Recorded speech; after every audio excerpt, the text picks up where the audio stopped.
Barbie. Barbie. Barbie. Barbie. Barbie. Barbie. Barbie. Barbie. Barbie day one. I play the original Barbie, kind of the first one created. She refers to herself as stereotypical Barbie.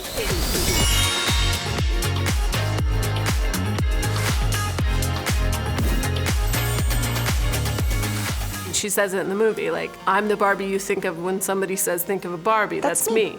And Margot really does look like what you think of when you think of a Barbie. You think of the most beautiful, cheerful, friendly, blonde lady you've ever seen, and that's Margot. You really think you're Barbie? Yeah.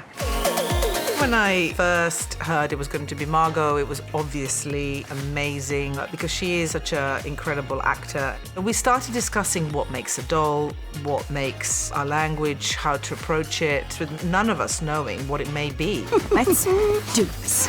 Can I sit in the front? No.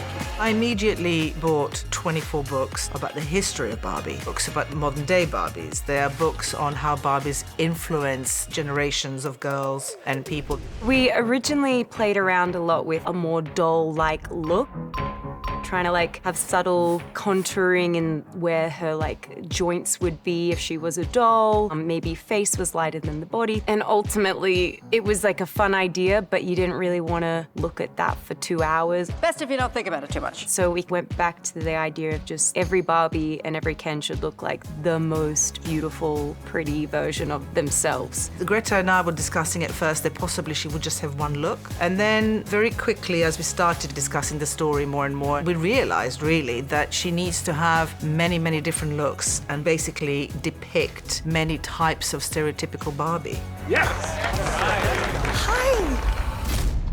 Like, oh You're my like, God. he's kind of dead, but he's also back for He's- this moment. yep. Yeah, yeah.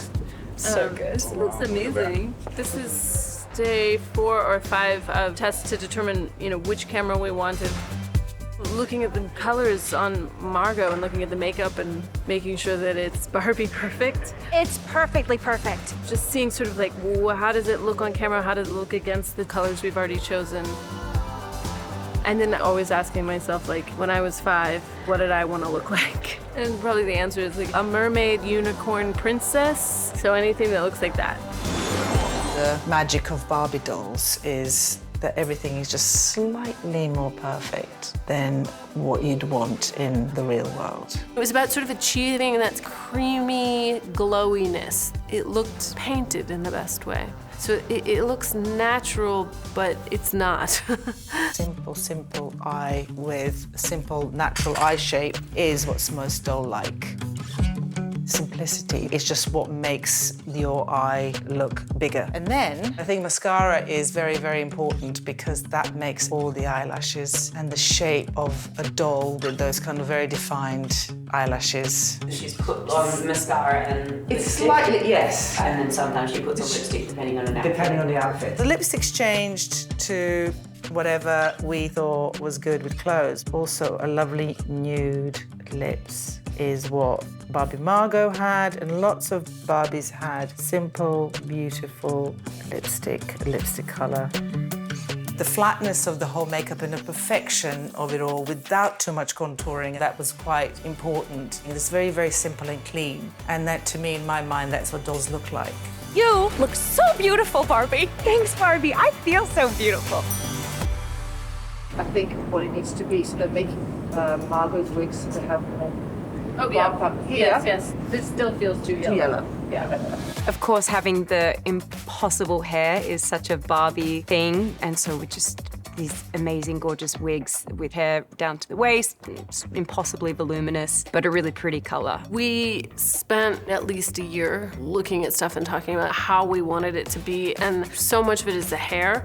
That shiny plastic Barbie hair is so iconic. Everyone knows what it looks like.